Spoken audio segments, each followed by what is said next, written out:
Week that was in terms of trends on social media.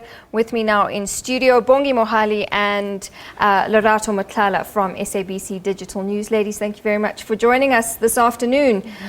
So a lot happening this past week. If we start with, first of all, what happened last Friday with the Paris attacks, I'm sure that was trending as number one for a significant amount of days since the attack happened. Yes, it has. The attacks happened on Friday evening, so it started trending then on the 13th. But obviously for the rest of us waking up on Saturday morning, Twitter was just abuzz with all of this stuff. When we did some of the analysis of the tweets, 2 million tweets were sent out on that Friday night when the attacks happened. The chaos, pictures, obviously this is what people were interested in. So what then happened was that Facebook, first of all, went out and they had like a safety check so that people would be able to see, you know, were the relatives safe in Paris or had they been affected. And what they also did then was the filter of the French flags, just to show some solidarity and some compassion for the people in Paris who had been affected. The two most popular hashtags with these attacks were the Paris attacks, hashtag Paris attacks and hashtag Paris. And when we counted, it was, well, when we did the analysis also, it was 8 million tweets sent out using both of these two hashtags. Unfortunately, though, I think that with Facebook, they came in for a little bit of flack. Yeah, tell us about that Facebook security check. What was that all about? They basically have a program or an app whereby people could check in, because obviously your Facebook friends, your Facebook contacts, is my friend or family member you'd be able safe? to say, oh, you know, for people who are perhaps in Australia or wherever they might be, to say, you know what, I'm fine, I'm safe. If I was, perhaps you knew that I had been in Paris or whatever the case was. The problem with this, however, was that I think the day before that, on the Thursday, there had been terror attacks in Beirut. Nothing had happened with regards to the people of Beirut, and if people had been in that area.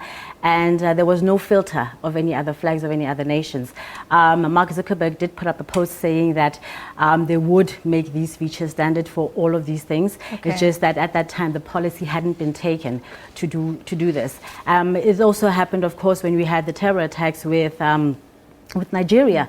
Nigeria has come under a lot of attacks from Boko Haram. It's actually a sustained campaign by the Boko Haram, and we've never seen the Nigerian flag being used as a filter by Facebook. And so there was a little bit of a question about and now what we've kind of seen countries. them as the 2015 most deadly organization in the world, overtaking ISIS. So Facebook's going to have to do something about that. They will have to do something about this. They did introduce a safety check for Nigeria, but it still remains the fact that people have this view that for Western nations, when they come under attack, it's taken a little bit more seriously and it has more of an impact than in African nations. I mean, Boko Haram has been active in lots of parts of Central and Northern Africa, but oh well, you know. But just to add on what Bongi is saying, people did take the Nigerian flags and put them as their profile pictures despite Facebook having the feature.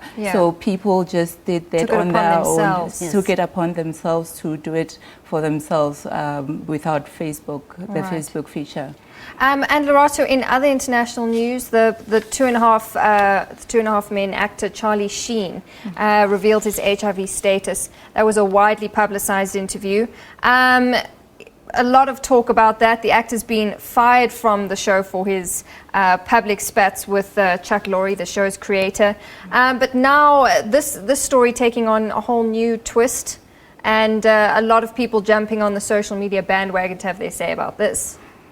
A very important story indeed. Just on Monday morning, Twitter was a buzz about it, and people already in the USA, tabloids had already said that there are reports that he is going to say that indeed he is HIV positive. And on Tuesday, when he did confirm the reports, people reacted compassionately and applauded him for his courage to share this. But others were rather, I can say, negative. They also spoke about his behavior, looking at the fact that he was fired because of drugs and all those things. So a very important issue. And what the story also highlighted was the fact that HIV education is still needed, all over the world,